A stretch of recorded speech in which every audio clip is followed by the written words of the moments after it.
आउज़ुबिल्लाहिमिनश्शैतानिर्रजीम बिस्मिल्लाहिर्रहमानिर्रहीम। अस्सलाम वालेकुम स्टूडेंट्स, कैसे हैं आप लोग? सब खैरियत से हैं? Students, unit number 3 9th class physics का हमारा चल रहा है डायनामिक्स।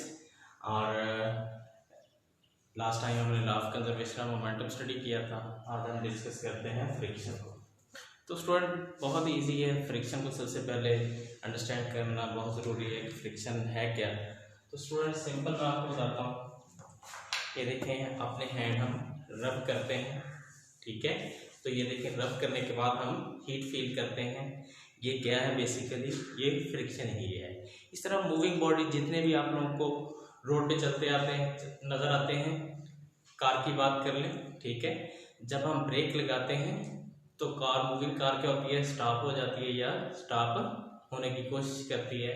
दैट मीन हम ब्रेक अप्लाई करते हैं। ब्रेक अप्लाई करने का मतलब क्या होता है कि हम उसके मूविंग व्हील्स को स्टॉप करने की कोशिश करते हैं। हम फ्रिक्शन प्रोवाइड कर रहे होते हैं। सादा लफ्ज़ों में आप यूँ कह लें कि हम फ्रिक्शन प्रोवाइड कर रहे होते हैं, ठीक है। तो इसका मतलब फ्रिक्शन जो है किस मकसद के लिए? मूविंग बॉडीज को स्टॉप करने के लिए, ठीक है। इसी तरह हमें भी ग्राउंड पे मूव करने के लिए फ्रिक्शन रिक्वायर्ड होती है। अगर फ्रिक्शन ना हो तो हम मूव नहीं कर पाते। तो स्टूडेंट्स, यहाँ पे हम सिंपल डेफिनेशन की बात करेंगे कि फ्रिक्शन बेसिकली क्या? अपोजिंग फोर्स है। किसके लिए? मूविंग ऑब्जेक्ट्स के लिए। जो ऑब्जेक्ट्स मूव कर रहे होते हैं उनको अपोज करने के लिए। तो स्टूडेंट्स, हम बात कर रहे थे फ्रिक्शन की डेफिनेशन की कि opposing force of moving body is called friction. तो स्टूडेंट्स, यहाँ पे याद रखिएगा, सरफेसेस की हम बात कर रहे हैं। सरफेसेस 2 टाइप की हो सकती हैं। एक आपकी स्मूथ सरफेस हो सकती है, दूसरी आपकी रफ सरफेस हो सकती है, ठीक है।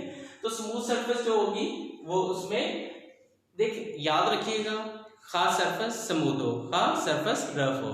कोल्ड वेट्स हर सरफेस में, ईच सरफेस में एग्जिस्ट करते हैं। कोल्ड वेट्स क्या होते हैं? वो नशेबो फराज होते हैं। बॉडी जब मूव करता है तो जब उनमें फंसता है तो रेजिस्टेंस जो है वो ज्यादा बढ़ती है, इंक्रीज हो जाती है। दैट मीन फ्रिक्शन इंक्रीज होती है। अब अगर हम स्मूथ सरफेस की बात करते हैं, ठीक है, बेशक आप ग्राउंड में मार्बल की बात कर लें कि मार्बल लगा है, हम कहते हैं कि यहाँ पे मतलब कोल्ड वेट्स नहीं है। तो अगर आप माइक्रोस्कोपिक एनालिसिस करें तो वहां पे भी कोल्ड वेट्स नजर आएंगे आपको, ठीक है। तो स्मूथ सरफेस की अगर हम बात करते हैं तो उसमें लेस कोल्ड वेट्स एग्जिस्ट करते हैं। अदरवाइज रफ एज सरफेस की बात कर लें, उसमें मोर कोल्ड वेट्स एग्जिस्ट करते हैं।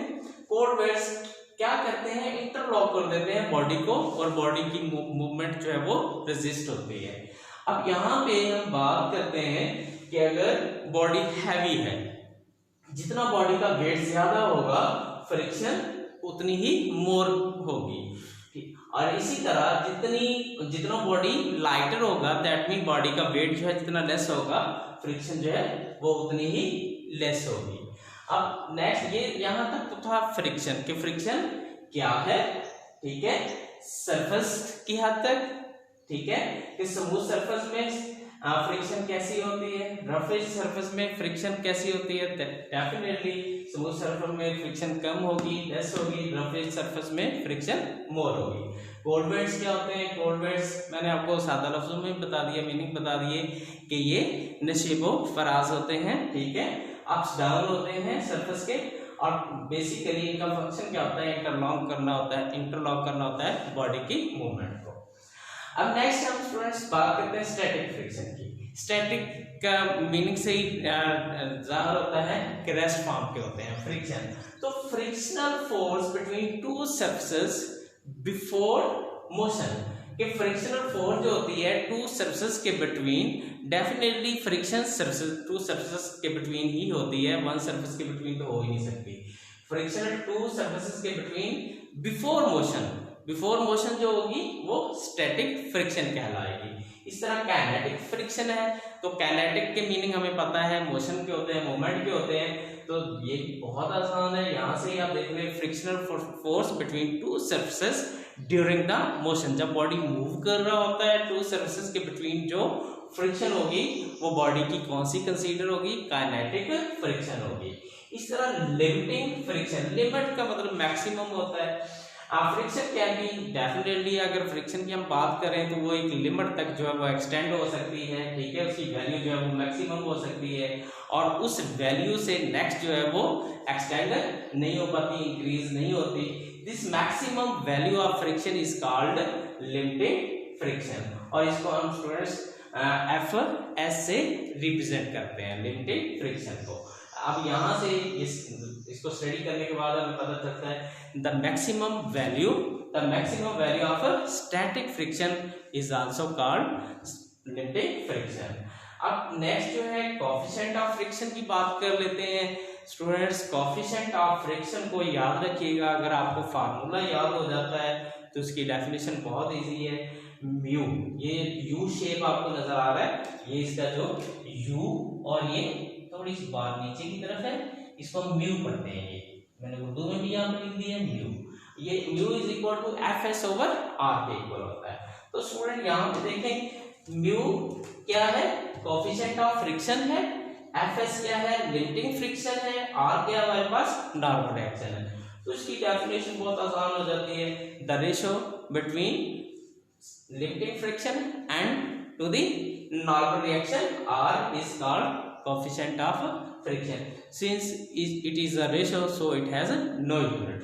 ठीक है, अब यहाँ पे देखिए R जो नॉर्मल रिएक्शन जो होता है वो बॉडी के वेट के इक्वल होता है, ठीक है। नॉर्मल रिएक्शन को हम कैपिटल R से रिप्रेजेंट करते हैं, बॉडी के वेट को W से, और बॉडी का वेट हमें पता है किसके इक्वल होता है, mg के इक्वल होता है। m यहाँ पे मास है, g यहाँ पे ग्रेविटेशन एक्सेलरेशन है। अब यहाँ पे अगर आप देखें तो ये एफ एस जो है म्यू आर बन जाएगा, और जब हम आर की वैल्यू पुट करेंगे तो ये हमारे पास रिजल्ट क्या आएगा, F S is equal to mu M G. अब यहाँ पे नेक्स्ट ये था कोएफिशिएंट ऑफ फ्रिक्शन। नेक्स्ट हम स्लाइडिंग फ्रिक्शन की बात करते हैं, जब बॉडी कोई स्लाइड ले रहा होता है, स्लाइड सरफेस जिसे हम बोलते हैं, तो when the surface of body moves bye sliding against the surface of another body, then the friction is called sliding। Student बहुत आसान है, मतलब जब बॉडी स्लाइड ले रहा हो, स्लाइड वे में मूव कर रहा हो, तो देन स्लाइडिंग मूवमेंट में जो फ्रिक्शन होगी वो बॉडी की क्या कहलाएगी, स्लाइडिंग फ्रिक्शन कहलाएगी।